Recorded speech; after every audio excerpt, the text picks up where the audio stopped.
Welcome to kitchen diaries. ಇವತ್ತು ನಮ್ಮ kitchen ಡೈರಿಲಿ ಒಂದು ಬ್ರೇಕ್ಫಾಸ್ಟ್ ರೆಸಿಪಿನ ನಿಮಗೆ ಮಾಡಿ ತೋರಿಸ್ತಾ ಇದ್ದೀನಿ.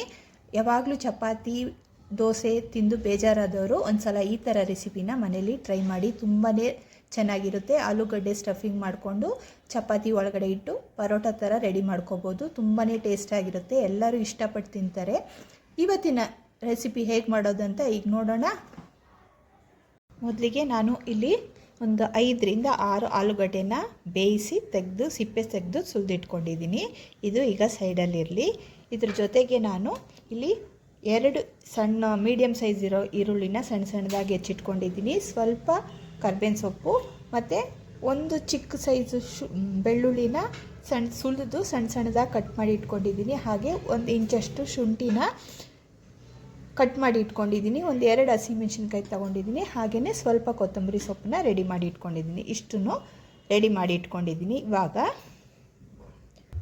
ಈಗ ಸ್ಟವ್ ಮೇಲೆ ಒಂದು ಬಾಣಲಿ ಇಟ್ಕೊಂಡು ಅದಕ್ಕೆ ಸ್ವಲ್ಪ ಎಣ್ಣೆ ಸೇರಿಸ್ಕೊಳ್ಳೋಣ. ಎಣ್ಣೆ ಹಾಕ್ಕೊಂಡಿದ್ದೀನಿ.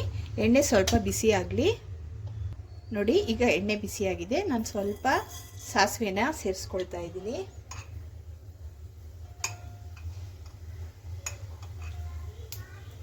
ಸಾಸಿವೆ ಸಿಡಿತಾ ಇದೆ. ಈ ಟೈಮಲ್ಲಿ ನಾನು ಸ್ವಲ್ಪ ಜೀರಿಗೆನೂ ಇದ್ರ ಜೊತೆಗೆ ಸೇರಿಸ್ಕೊಳ್ತಾ ಇದ್ದೀನಿ.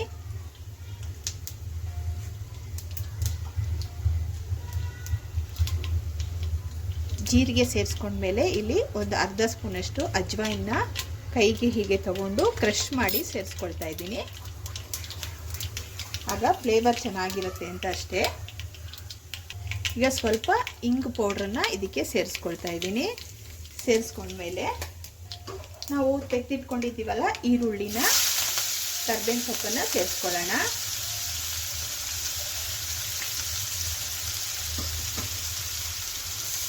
ಈರುಳ್ಳಿ ಹಾಕೊಂಡ್ಮೇಲೆ ಬೆಳ್ಳುಳ್ಳಿ ಮತ್ತು ಶುಂಠಿ ಕಟ್ ಮಾಡಿ ಇಟ್ಕೊಂಡಿರ್ತೀವಲ್ಲ ಅದ್ರ ಜೊತೆಗೆ ಹಸಿಮೆಣಸಿನ್ಕಾಯಿನೂ ಸೇರಿಸ್ಕೊಳ್ಳಿ.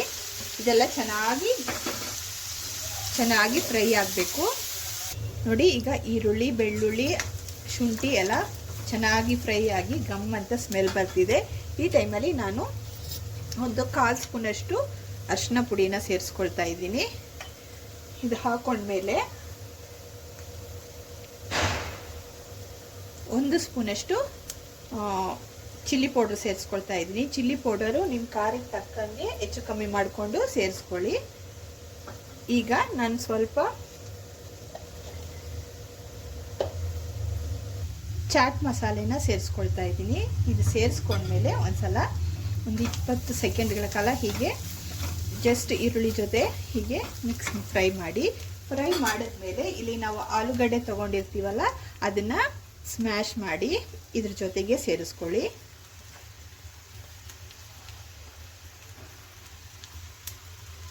ಈಗ ಇದಕ್ಕೆ ರುಚಿಗೆ ತಕ್ಕಷ್ಟು ಉಪ್ಪನ್ನು ಆ್ಯಡ್ ಮಾಡ್ಕೊಳ್ಳಿ. ಉಪ್ಪನ್ನು ಅಷ್ಟೇ ನಿಮ್ಮ ಟೇಸ್ಟಿಗೆ ತಕ್ಕಂಗೆ ಹೆಚ್ಚು ಕಮ್ಮಿ ಮಾಡಿಕೊಂಡು ಆ್ಯಡ್ ಮಾಡ್ಕೊಳ್ಳಿ.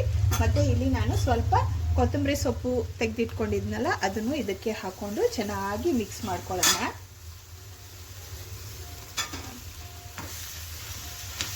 ಎಲ್ಲ ಮಸಾಲೆ ಎಲ್ಲ ಆಲೂಗಡ್ಡೆಯಲ್ಲಿ ಚೆನ್ನಾಗಿ ಹಿಡಿಯೋ ಥರ ಮಿಕ್ಸ್ ಮಾಡ್ಕೊಳ್ಳೋಣ.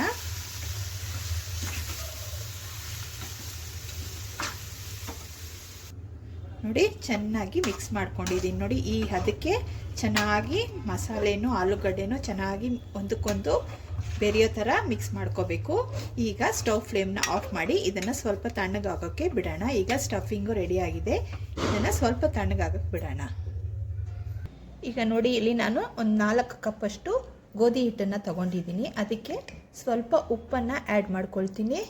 ಉಪ್ಪನ್ನು ಆ್ಯಡ್ ಮಾಡಿದ್ಮೇಲೆ ಚೆನ್ನಾಗಿ ಕೈಯಿಂದ ಮಿಕ್ಸ್ ಮಾಡಿಕೊಂಡು ಈಗ ಹಿಟ್ಟನ್ನು ನಾದ್ಕೊಳ್ಳೋಣ. ಸ್ವಲ್ಪ ಗಟ್ಟಿಯಾಗಿ ನಾದ್ಕೋಬೇಕು. ಚಪಾತಿ ಹಿಟ್ಟಿಗಿಂತ ಒಂದು ಸ್ವಲ್ಪ ಗಟ್ಟಿಯಾಗಿ ನಾದ್ಕೋಬೇಕಾಗತ್ತೆ. ನೋಡಿ, ಹಿಟ್ಟನ್ನು ನಾದ್ಕೊಂಡಿದ್ದೀನಿ. ಈಗ ಇದಕ್ಕೆ ಸ್ವಲ್ಪ ಎಣ್ಣೆನೂ ಹಾಕ್ಕೊಂಡು ನಾದ್ಕೊಂಡಿದ್ದೀನಿ. ಈಗ ಇದನ್ನು ಒಂದು 10 ನಿಮಿಷ ಹಾಗೆ ರೆಸ್ಟಲ್ಲಿ ಬಿಡೋಣ. ನೋಡಿ, ಈಗ ಸ್ಟಫಿಂಗು ತಣ್ಣಗಾಗಿದೆ. ಈಗ ಕೈಯಿಂದ ಸ್ವಲ್ಪ ತಗೊಂಡು ನೋಡಿ, ಒಂದು ಚಿಕ್ಕ ನಿಂಬೆಹಣ್ಣು ಗಾತ್ರದಷ್ಟು ಇದನ್ನು ಕೈಯಲ್ಲಿ ತಗೊಂಡು ಹೀಗೆ ರೌಂಡ್ ಮಾಡಿ ಒಂದು ತಟ್ಟೆಯಲ್ಲಿ ಇಟ್ಕೊಳ್ತಾ ಇದ್ದೀನಿ. ನೋಡಿ, ಹೀಗೆ ಮಾಡಿ ಇಟ್ಕೊಳ್ತಾ ಇದ್ದೀನಿ. ಇದೇ ಸೈಜಲ್ಲಿ ನೀವು ಎಷ್ಟು ಪರೋಟನ ರೆಡಿ ಮಾಡ್ಕೊಳ್ತೀರೋ ಅಷ್ಟನ್ನು ಮಾಡಿ ಇಟ್ಕೊಳ್ಳಿ ಹೀಗೆ ತಟ್ಟೆಯಲ್ಲಿ. ನೋಡಿ ನಾನು ಇಷ್ಟು ಉಂಡೆನ ರೆಡಿ ಮಾಡಿ ಇಟ್ಕೊಂಡಿದ್ದೀನಿ. ಈಗ ಇದು ಸೈಡಲ್ಲಿರಲಿ. ಈಗ ಗೋಧಿ ಹಿಟ್ಟನ್ನು ತೊಗೊಳ್ಳೋಣ. ಅದು ಒಂದು 10 ನಿಮಿಷ ಆಗಿದೆ. ಇದು ಚೆನ್ನಾಗಿ ಸೆಟ್ ಆಗಿದೆ. ಈಗ ಇದನ್ನು ಅದೇ ರೀತಿ ಅದಕ್ಕಿಂತ ಒಂದು ಸ್ವಲ್ಪ ಜಾಸ್ತಿ ಹಿಟ್ಟನ್ನು ತಗೊಂಡು ಕೈಯಿಂದ ಹೀಗೆ ರೌಂಡ್ ಮಾಡಿ ಇಟ್ಕೋಬೇಕಾಗತ್ತೆ. ನಾವು ಎಷ್ಟು ತಗೊಂಡ್ವು ಅದೇ ರೀತಿ ಅಷ್ಟನ್ನೇ ತಗೊಂಡು ಸೈಡ್ಗೆ ಇಟ್ಕೊಳ್ತಾ ಇದ್ದೀನಿ.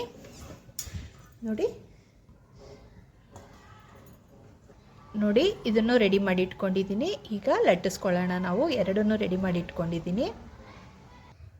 ಈಗ ನೋಡಿ ಒಂದು ಉಂಡೆನ ತಗೊಂಡು ನಾನು ಕಿಚನ್ ಟೇಬಲ್ ಟಾಪ್ ಮೇಲೆ ಇಟ್ಕೊಂಡಿದ್ದೀನಿ. ಈಗ ಇದಕ್ಕೆ ಸ್ವಲ್ಪ ಡ್ರೈ ಪೌಡರ್ನ ಉದುರಿಸ್ತಾ ಇದ್ದೀನಿ. ಉದುರಿಸ್ಕೊಂಡು ನಾವು ಲಟ್ಟಿಸ್ಕೊಳ್ತಾ ಇದ್ದೀನಿ.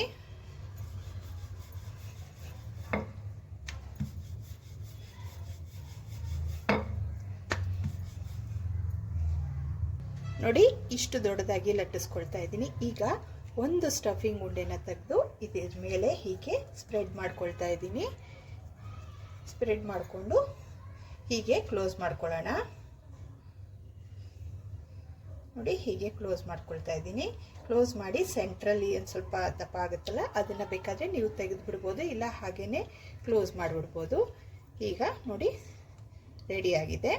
ಈಗ ಇದ್ರ ಮೇಲೆ ಸ್ವಲ್ಪ ಹಿಟ್ಟನ್ನು ಉದುರಿಸಿ ನಿಧಾನವಾಗಿ ಲಟ್ಟಿಸ್ಕೋಬೇಕಾಗತ್ತೆ.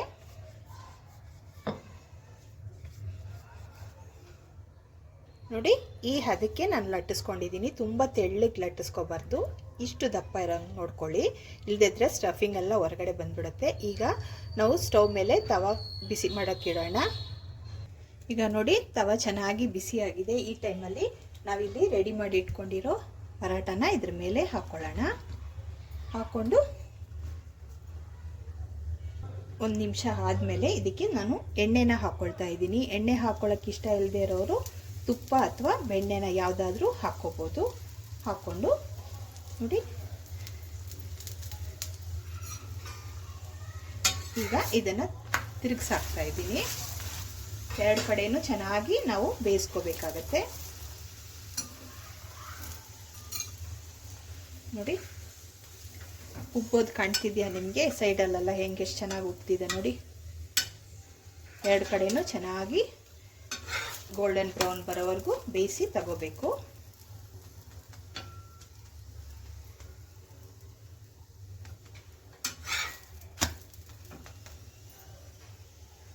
ನೋಡಿ ಎರಡು ಕಡೆಯೂ ಚೆನ್ನಾಗಿ ಬೆಂದಿದೆ. ಈಗ ಇದನ್ನು ತೆಗೆದು ಇನ್ನೊಂದು ಪ್ಲೇಟ್ಗೆ ಟ್ರಾನ್ಸ್ಫರ್ ಮಾಡ್ಕೊಳ್ತಾ ಇದ್ದೀನಿ.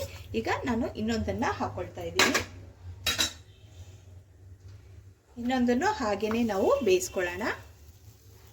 ನೋಡಿ ಈಗ ಒಂದು ಕಡೆ ಆಗಿದೆ, ಇನ್ನೊಂದು ಕಡೆ ತಿರುಗಿಸಿ ಹಾಕೊಳ್ತಾ ಇದ್ದೀನಿ. ಎರಡು ಕಡೆನೂ ಚೆನ್ನಾಗಿ ನಾವು ಬೇಯಿಸ್ಕೋಬೇಕು.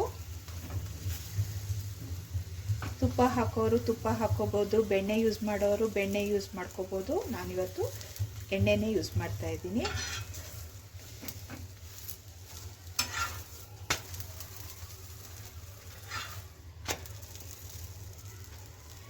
ನೋಡಿ ಇದನ್ನು ರೆಡಿಯಾಗಿದೆ. ಇದೇ ರೀತಿ ನಾವೆಲ್ಲನೂ ಮಾಡ್ಕೊಳ್ಳೋಣ. ನೋಡಿ ಎಷ್ಟು ಚೆನ್ನಾಗಿ ಉಬ್ತಿದೆ ನೋಡಿ. ಇದೇ ರೀತಿ ನಾವು ಪೂರ್ತಿ ಪರೋಟನ ರೆಡಿ ಮಾಡ್ಕೋಬೇಕು. ನೋಡಿ ಎಷ್ಟು ಚೆನ್ನಾಗಿ ಬಂದಿದೆ ನೋಡಿ.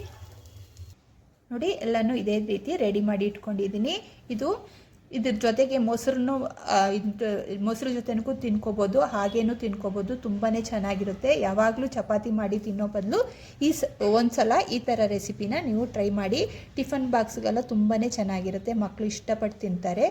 ಇವತ್ತಿನ ರೆಸಿಪಿ ಏನಾದರೂ ನಿಮ್ಗೆ ಇಷ್ಟವಾದರೆ ಲೈಕ್ ಮಾಡಿ, ಶೇರ್ ಮಾಡಿ ಮತ್ತು ಸಬ್ಸ್ಕ್ರೈಬ್ ಮಾಡೋದನ್ನು ಖಂಡಿತ ಮರಿಬೇಡಿ.